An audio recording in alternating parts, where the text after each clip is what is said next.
ZENG and Xiaoxuan HUANG.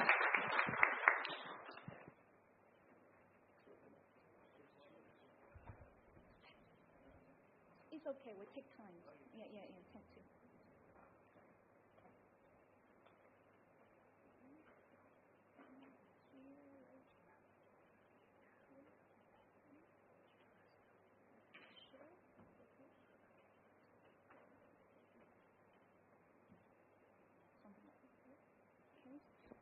Okay, good afternoon, everyone. I'm glad to be here. I'm Hong, together with Xiaoxuan. We are presenting our recent research regarding the cultural heritage and representation in Genshin Impact. Actually, we're very happy to be in this panel because I feel like our research is in conversation with, let's say, Yixiang's research a lot. So first of all, the game Genshin Impact was released in September 2020, and it was against the dominant trend of Guofeng games in China, the Chinese gaming industry. So according to this industry report published by Tencent, I draw the definition of Guofeng based on this report. So it's about artistic forms or lifestyles that are based on the traditional culture of China, including extensive Chinese elements in combination with contemporary popular culture. So from this definition, you can see that, some elements of Genshin Impact are in line with traditional culture of China, but also the Japanese anime aesthetics are also broaden the possibility of what can be called as a Guofeng game. So actually, just to prove that Guofeng game is not just, the dominance is not from Tencent's very specific report. I also, in my, ongoing research project regarding Guofeng games, I drew on another industry report published by GPC and CNG, like just some very basic statistics showing that among the top 50 mobile games products in terms of revenue in 2020, 30 are based on Chinese national culture. And also, very importantly, most original gaming IP in China is encapsulated in Guofeng games, which also showing the very important part of the income revenue in Guofeng games. So as we all know that Genshin Impact is a Chinese developed open world role-playing game designed for a global market by miHoYo, and it actually represents quite a lot of regions in the game, which based on very diverse cultural backgrounds, and with the region of the US specifically representing China. So actually, even though it's a big blockbuster, very, successful, but there's some heated debates regarding the question of if it's authentic Chinese representing the game, or whether the game should be considered as a symbol of China's cultural export to other countries. The Chinese government has been saying for a long time of going abroad for the gaming industry, 游戏出海, something like that, right? So it's not just from the, scholarship, but also just seeing from the government policy that in July 2021, the game was officially selected by China's Ministry of Commerce as one of the national cultural export projects, which also very, significantly evidence of its getting very much in the highlight of the state's attention.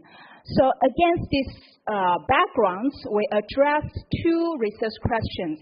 First of all, what visual representation of China are staged in Genshin Impact? So as the last presentation already mentioned, aesthetics matters a lot for the game player. So it's here that we very much focus on the visual representation. And second, how are these representations constructed through the design practice of the game companies team? So to answer this question, we use comparative analysis, which we drew on another game called Canal Towns Jiangnan Baijing 2, which was developed by an leading Chinese independent game studios, and very different from Genshin Impact. These Canal Towns are basically just marketed in mainland China, with only releasing the version exclusively in Chinese. So unfortunately, international gameplay is very difficult to play the game because so many Chinese text. And in addition, we also use a lot of fun archive to analyze how the teams try to deliver their concept and approaches in the game design.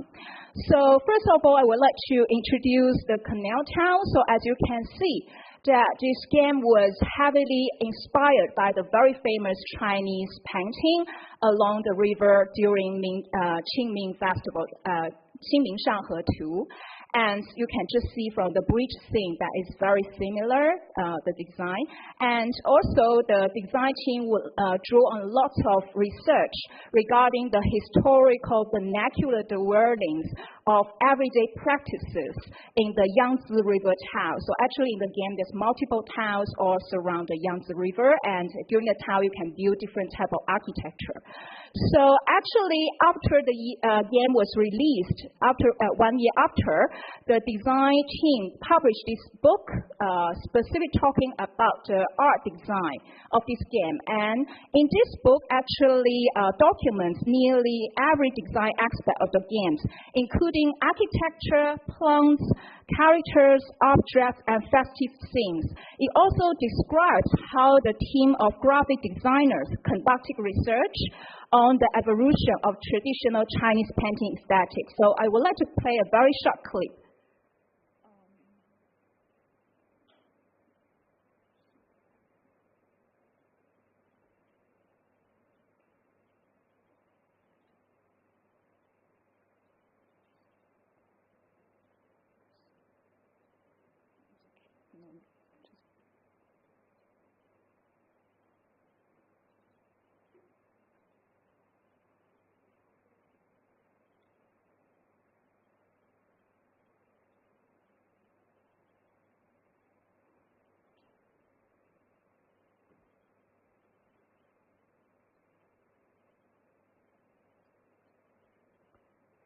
So I argue that the game Canal Towns foreground ordinary residential, commercial, and industrial architectures set amid gentle hills and windy rivers in the countryside.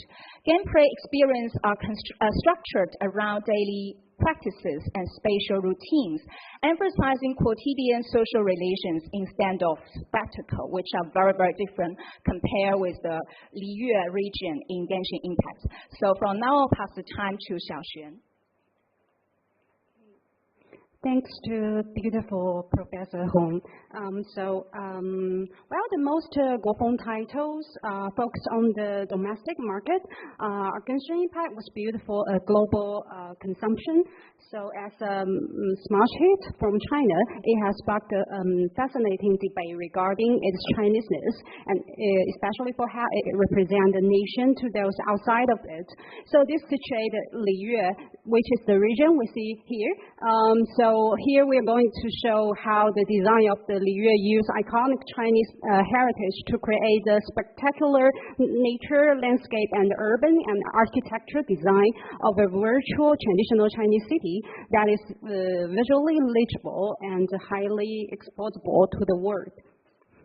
So the first side of Liyue's landscape is the Stone Gate and the Dihua Marsh, which are deeply inspired by the southwestern China karst landforms and river landscape of Guilin, known for their towering limestone peaks amidst shrouded valleys and dramatic verticality.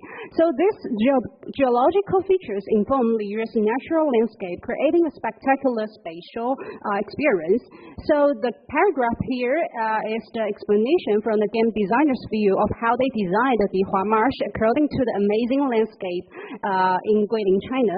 So they say, as a person who born and bred in Guangxi, so their school days were spent in Guilin City, and their school itself was built a stone's throw away from Yangshuo County.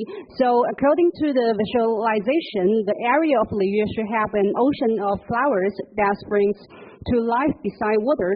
So they were able to move the wonderful memories of their school days onto the carrying simulation they did. And thus will lay the foundation of the Dihua Marsh, which is the core area of the Liyue. Further in line, we may find the iconic Zhueyun cluster. So, as detailed in the chapter of a documentary made by the development team, the Genshin impact explains that the dramatic topography of Zhangjiajie's towering sandstone pillars and the mixed served as a key real-world reference when creating the iconic Liyue landscape like the Zhueyun cluster. And the entrance of the mountain Tianheng. So this blending those fantastical yet natural forms onto the game's design to invoke a sense of wonder and fantasy rooted in Chinese scenery rather than a space of everyday habitations like Chinatown we just mentioned. And again, artist later has also introduced how they were inspired by the majestic landscapes from the Huanglong scenic area. So the Huanglong is unique plateau wetline, and its colorful travertine pools in China was a direct real-world inspiration from Liyue's Luhua Pool. So with the mysterious multicolored water and rich ecological diversity shaping both the aesthetic and the ecological design of the region. So this influence helped the team to build a cohesive living ecosystem in Liyue that feels immersive and rooted in nature beauty while still fitting the game's fantasy world. So when we turn to urban and architecture design, the design of Liyue Harbor is informed by the spatial organization and architectural character of Fenghuang Ancient Town in Hunan, China, drawing from Fenghuang's river-oriented layout, situated wooden buildings and a dense network of street and bridges. The developers translated this element into Liyue's harbor city space and waterfront zones, grounding the fictional city in recognizable Chinese urban heritage. So here we see the architecture design of Liyue Harbor compared to the Fenghuang's Diaojiaolou, which is the situate wooden buildings. So this structure are perched along the riverbank, creating a visually verticality. So it can be noticed that in contrast to the everyday social life found in the domestic folk games like Chinatowns, Liyue Harbor emphasized much more on spectacle, whether in daytime or under the vibrant night views, and especially for the Lanterns Rite Festival. So these heritage elements are transformed into visual symbols that are easily legible. So this mode of representation suggests that Liyue is designed as a destination to be out and consumed as a Chinese element. So finally, we look at another great architecture example, the Wangshu Inn, which is a landmark that perfectly balances architecture and the landscape. Its design was shaped by Asian situate buildings like the Xuankong Temple in Shanxi, China, which informed the inn's dramatic cliffside silhouette, vertical structure, and layered interior spaces. So according to the game's designers, the developers studied how Xuankong Temple is anchored into sheer rock faces and suspend above the ground, translating these architectural principles into Wangshu Inn's towering forms and its massive stone pillar. So this real-world inspiration allowed the inn to feel structurally believable while emphasizing harmony between the architecture and the landscape, reinforced its role as both a functional waypoint and symbolic of China. So according to both analysis, our plea preliminary conclusion is that much like the cinematic spectacularization seen in early 2000s Chinese blockbuster films, targeting global audiences, the imperative embedded in Chinese game-going global strategy may have encouraged the design team of Mihail to spectacularize the Chinese nature and the cultural beauty. And the second one is such a mode of representation risk simplify complex social realities while producing a visually legible and exportable image of China for global consumption. Thank you very much. Thank you for the presentation. Do we have questions?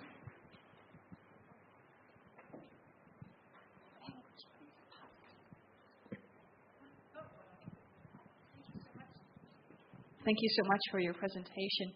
Could you quickly go back to the conclusion?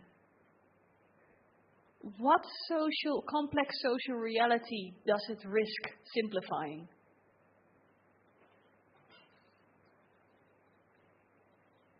I was wondering about that. Okay. Thank you for your question.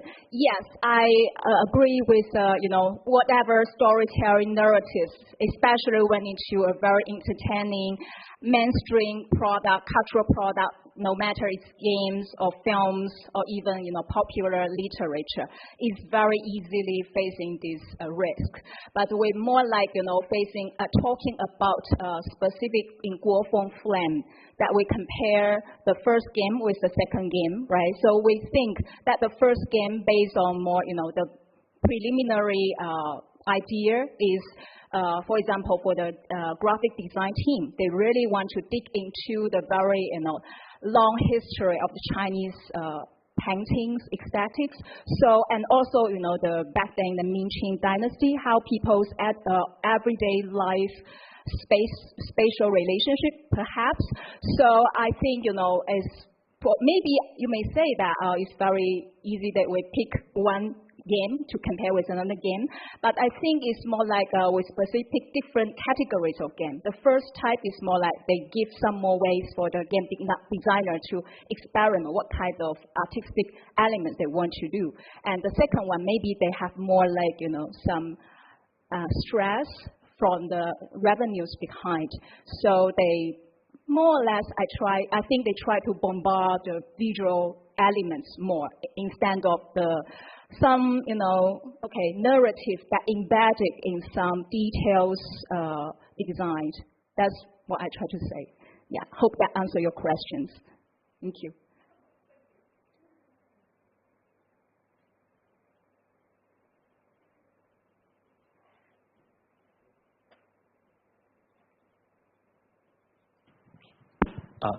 Hi, thank you very much for the presentation. I would like to know, by your definition of Guofeng, would Genshin Impact, the US city, considered as a Guofeng region?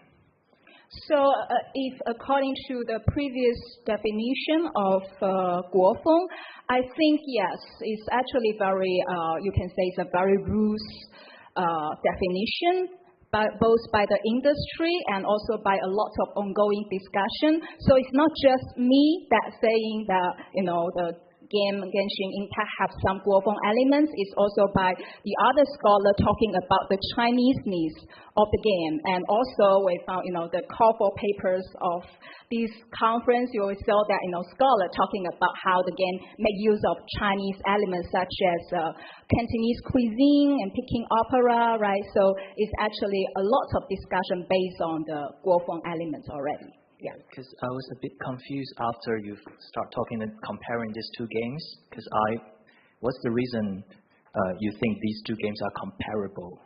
Because they are of different genre, different gameplay, different aesthetic style, and then that's why I'm asking, like, is it because you have a specific definition of Guofeng that incorporates two aspects and then make these two games comparable? Yeah. Yes, I think it's based under the frame of Guofeng. Yeah. Okay. Thank you. I'm not sure if I get it, but thank you. And I have a follow-up question, actually. I have a very similar thought. It's like Genshin Impact is depicting the nature landscape, landmark the most attractive part of it. And the Jiangnan Baijing tool was depicting the historical buildings, cities, and activities. Well, I'm thinking they are like complementing each other instead of making a contrast. And you seem to argue that these two style of representation is like competing each other, and then you depict one as quotidian and the other as sorry, because landmark. the time was limited, so I was unable to also show the other like visual, like still images, also some video that also show in canal towns that also incorporate a lot of natural landscapes. So for example, it's not, those very dramatic landscape, but for example, more like, okay, there's some rivers, there's some soft hills, those kind of, but it was depicted in the game as well. And also back to the Genshin impact, I think, Xiaoxuan mentioned, the first part is about natural landscape, but also the second part she mentioned about the urban design, right? So maybe you want to say something?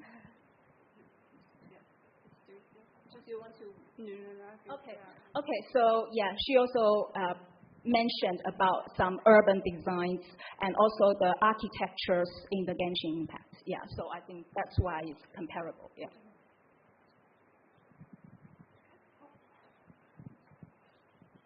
So please don't take this the wrong way, but as a political scientist, I'm a big hater of Guofeng, Guozui, all of these discussions. I think they're very essentialist and very much third-party assigned.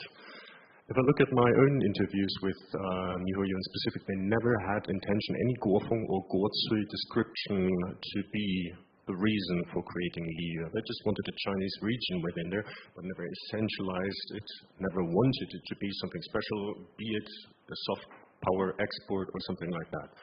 And they never leaned into it. In the first case, they were very surprised, actually, when I look at my own interviews, that this was such a success. In the first instance, they specifically avoided to being a Chinese identifiable game. They called it Genshin Impact. They used anime style, they used Japanese style. They had many more cities. The Chinese city isn't even the first one. You were first born in Mondstadt, a German city.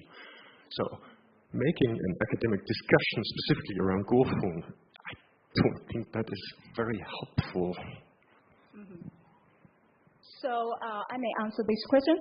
So for me, with my Guofeng game project, because I found that actually many game studios in Chinese gaming industry, they have to strategically and flexibly see what resources they can gain, right?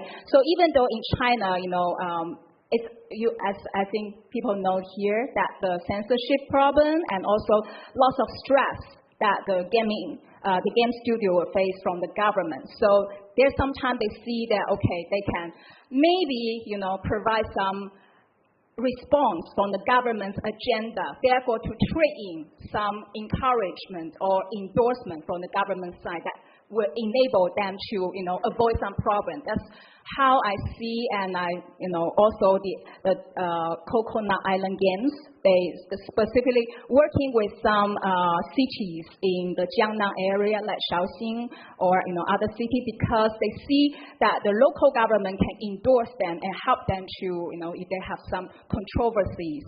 So that's how I get the company's strategy.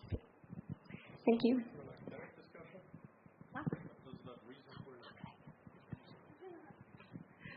Thank you all. Let's give applause to them.